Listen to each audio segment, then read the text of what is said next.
Hi everyone and welcome to my channel. Today I'm back with 6 all new Halloween decor DIYs. If you guys have been loving my Halloween videos so far this year, please be sure to give this video a thumbs up and share it. I really hope that you enjoyed today's video. Now let's go ahead and jump right into it.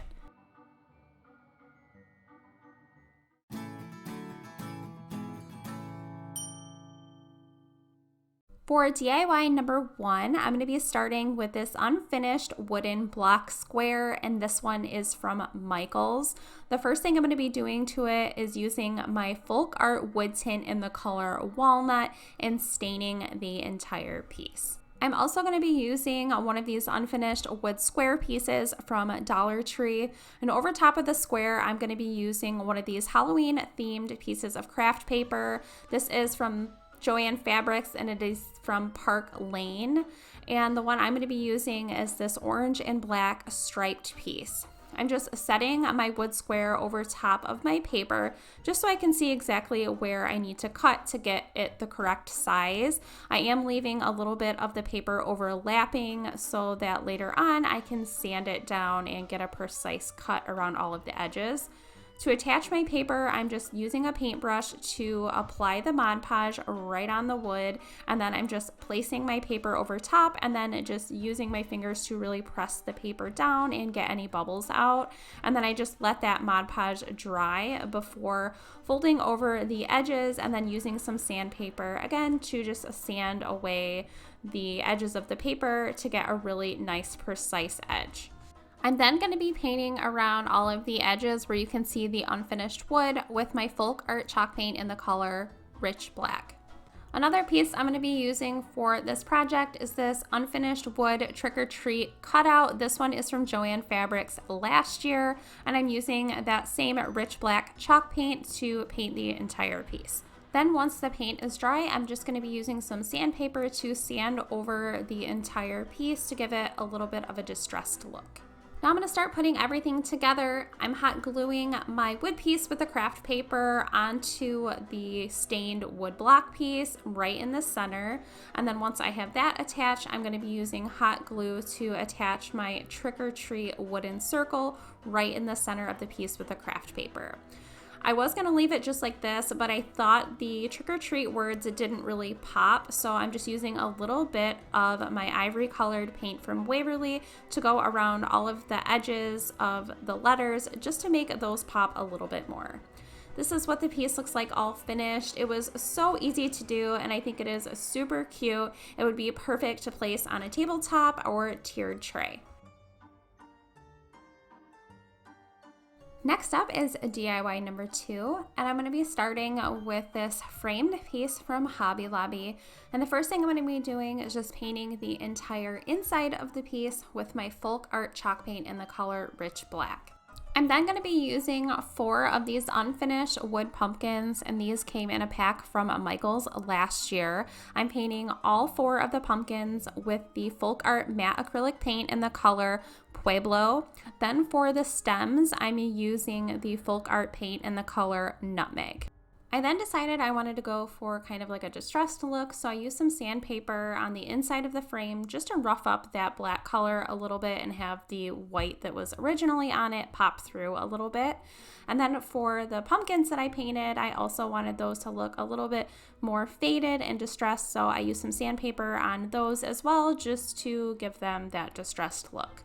Then I thought it was going to be a good idea to use my folk art wood tint in walnut around all of the edges of the frame, and then after I applied a little bit of it, I realized that was a mistake, but there was no going back because you really can't take away the stain. So I just had to finish staining the frame of the piece, and it was just a little bit too dark for my liking, but it is what it is. So then once I had that stain, I'm then just placing the pumpkins in the center of the frame to get them all placed where I wanted them to be, and then I used hot glue to attach each one of them down. Then to add a little detail, I'm going to be using a strand of raffia, and I'm just making a really simple small bow because I wanted to have a detail piece at the very bottom of the stem at the top of the pumpkin. So as you can see here, I'm just making a bow, and I did this for all 4 of the pumpkins, and then once I had the bow created, I just hot glued it right at the bottom of the stem.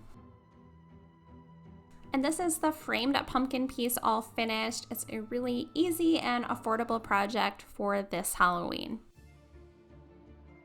Now for DIY number 3, I'm going to be taking one of these styrofoam mini balls from Dollar Tree and a sheet of foil. I place the ball in the center of the foil and then just I'm going to be wrapping the foil around the ball and then just kind of forming what would be a ghost silhouette with the foil.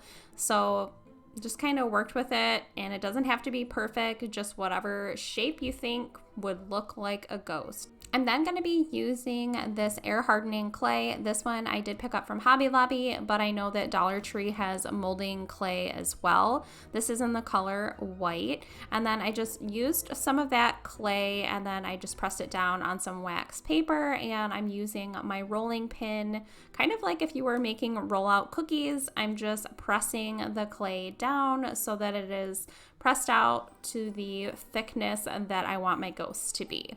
I'm then just peeling that clay up, and then I am going to be stretching it out just a tiny bit and then just letting it fall right over top of my foil piece. And then once it's kind of dropped on the way I want it to be, I'm just going around and forming the shape for my ghost. Then once I have the shape made, I'm using the end of a paintbrush to make my eyes and my mouth. You can use a straw.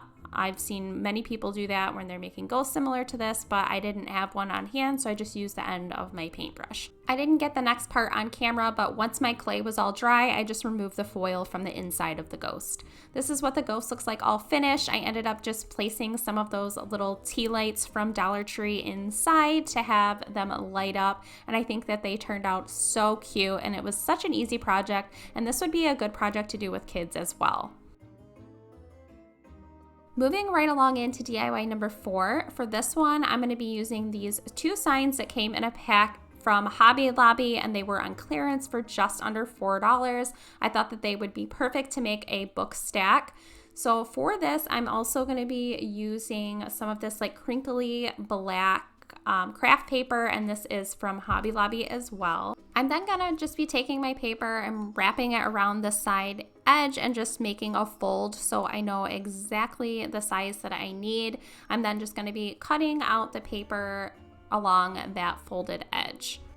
I then used a paintbrush to apply some Mod Podge around that side edge of the sign, and then I just took my strip of paper and placed it right over top of that and just made sure that I pressed down pretty well so that the paper was nice and flat. Then once the Mod Podge dried, I used some sandpaper around all of those edges where the paper kind of overlapped just to give them a nice, clean, crisp edge. Next, for the second sign, I'm taking a second piece of this black craft paper and again, just wrapping it around this sign, kind of like you're wrapping a book cover on. So for this one, this is going to be the top of my book stack, so I needed this paper to cover the entire sign.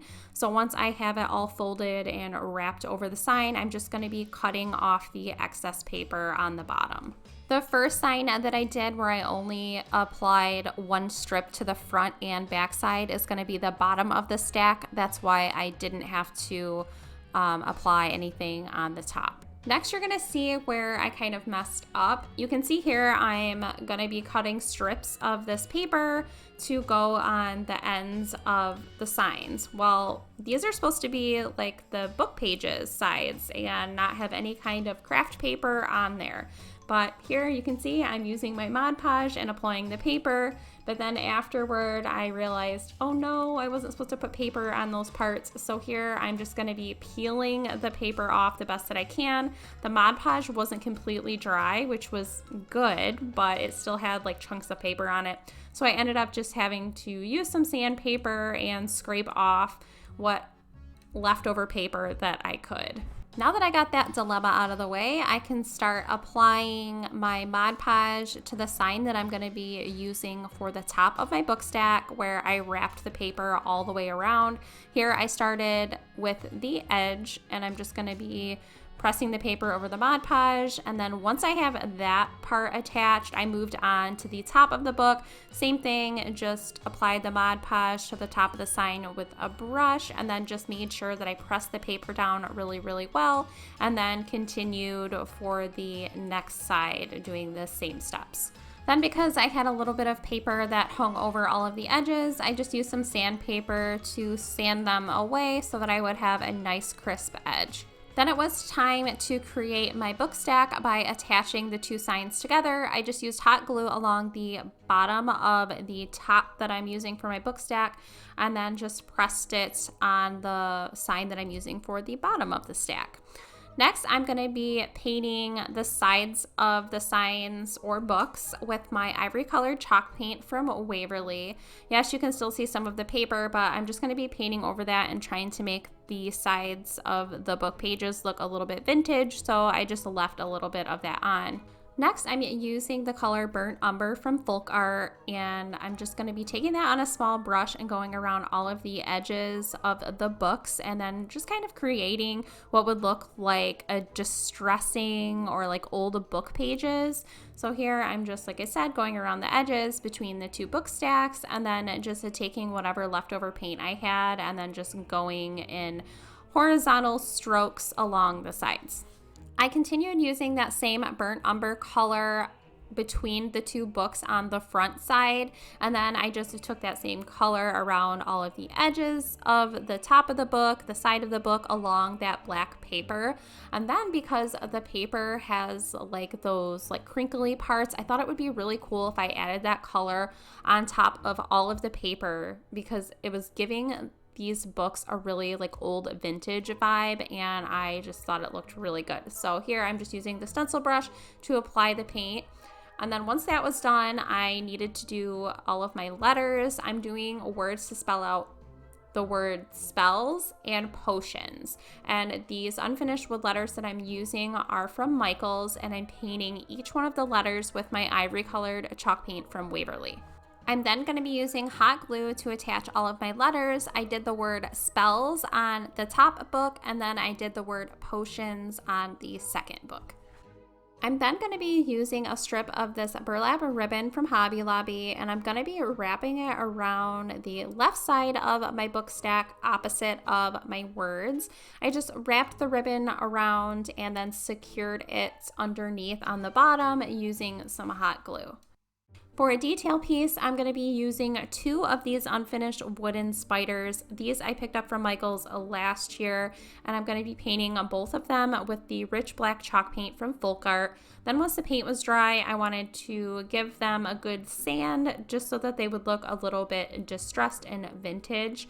I'm also going to be creating a mini witch's broom, and to do that I'm using one of these sticks. It's just like a mini stick, and I got this from Dollar Tree. And then I'm also going to be using some of these raffia strips. I took a bunch of them, placed some hot glue on them, and then just attached them to the bottom of my stick, and I did that around the entire stick. Then once I had that all on, I used another little piece of the raffia and tied it around all of the raffia pieces to create my broom, and then just trimmed up the bottom of those so that they weren't so long. To attach all of my little detail pieces, I'm going to be using hot glue. For the first spider, I ended up placing that on top of the book stack over top of the ribbon, and then I'm going to be attaching the witch's broom on top of the book stack. And then for the second spider, I did that on the front of the books over top of the ribbon. This is what they look like all finished. I love this one. Even though I had a few mistakes, I think it still ended up really cute. Next up is a DIY number 5. For this one, I'm going to be using this unfinished wooden coffin shape. This I recently picked up from Joann Fabrics and got it 50% off. And what's great about this is it already has the stand along the back side. Don't mind my crazy crafting mess. I'm a very messy crafter. So the first thing I did for the coffin shape is I wanted to stain all of the outside frame piece. So I just used my Folk Art wood tint and walnut to stain the frame. And then for the inside of the coffin, I used the color Rich Black from Folk Art.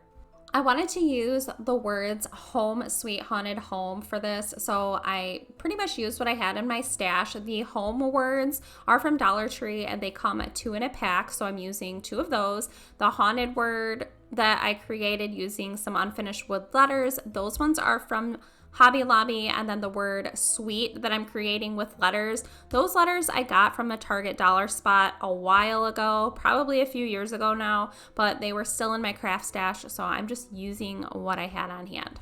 For the words and all of the unfinished wood letters, I'm using ivory from Waverly.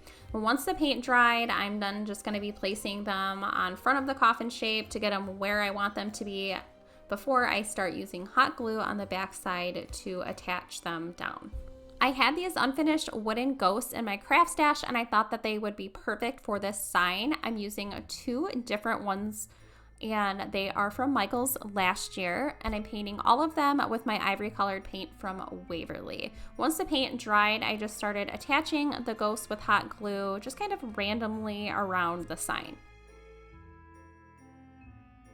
This is what the sign looks like all finished. I really love this one. I know that I say that about pretty much all of the projects, but I really love this one. I ended up placing it on my front porch, but just remember, if you are going to be placing it outside, make sure that you use a protective sealer so that it will last for years to come. Now for the 6th and final DIY today, I'm going to be starting with this large unfinished wooden pumpkin from Hobby Lobby. The first thing I'm going to be doing is painting the entire pumpkin besides the stem with my Pueblo matte acrylic paint from Folk Art. Then for the stem of the pumpkin, I'm painting it with Folk Art matte acrylic paint in Nutmeg. Another piece I'm going to be using for this project is this unfinished wood Happy Halloween cutout. This one is from Dollar Tree, and since it did have the little hanger holes at the top, I ended up just filling those with some wood filler, and then once the wood filler was dry, I just sanded it smooth. I'm then painting the entire piece with my rich black chalk paint from Folk Art. Then once the paint was dry, I wanted this to look a little bit distressed, so I sanded over the entire piece again, just to make it look kind of old and vintage. Next, I wanted to add a little bit of detail to my pumpkin, so I'm using some of my ivory colored paint from Waverly on a really small paintbrush, and I'm just kind of creating what would be like the grooves on a pumpkin, where you can see like how it kind of curves on the bottom of the pumpkin. I just went along those curves, and I did that on the left, the right, and then I did 2 in the middle. I also ended up going around all of the edges of the pumpkin with that same ivory color. Then I wanted to add even more detail, so I took some of my matte acrylic paint from Folk Art in the color Burnt Umber, and I went over all of the same areas that I painted with the ivory color. I then used hot glue to attach my Happy Halloween cutout right in the center of my pumpkin. And then I wanted to add a ribbon for my pumpkin. So I'm using some of this cream and black striped ribbon. This is from Hobby Lobby. And I'm cutting 2 strips of this ribbon, probably I would say about like 6 or 7 inches in length. I'm then going to be using this Happy Halloween ribbon from Dollar Tree, and I'm cutting 2 strips of that the same length as the striped. And then I'm also going to be using this like darker burlap ribbon with black on the sides. This I believe is from Walmart, and I'm cutting 2 strips of this ribbon as well. I'm then going to be creating my bow, and to do that, I'm starting by just stacking the ribbon. I did the burlap, then the Happy Halloween, then the striped, then the burlap, Happy Halloween, and striped, just creating an X and rotating between all of the color ribbon. I'm then gathering the ribbons in the middle and then using a piece of jute and just wrapping it around the center and then tying that off along the back side. I then wanted all of the ends of my ribbon to have a V cut. So here I'm just going through and making a V cut on all of the ends. Now I'm moving back onto the pumpkin. I wanted to add some Spanish moss right at the bottom of my stem. So I just used some hot glue to attach the Spanish moss from Dollar Tree. And then I also wanted to add a little bit of raffia. So here I just took a few strips of raffia, kind of twisted them together, and then I'm using hot glue to attach them right over top of that Spanish moss. And I did a strip of the raffia on the left and the right side, and then I just kind of like made them so that they stuck up like towards the stem. And then I just used some hot glue to attach my bow that I created right underneath that raffia. And here is my Happy Halloween large pumpkin sign all finished. I ended up placing this one on my porch as well, and I just love how it turned out. I really hope that you guys enjoyed today's video. If you did, please be sure to give it a thumbs up and share it. That always helps out my channel. If you aren't subscribed, I hope that you will consider subscribing. Please be sure to hit the notification bell so that you don't miss out on any of my future videos. And I would love to hear which project from today's video was your favorite. Thank you all so much for watching.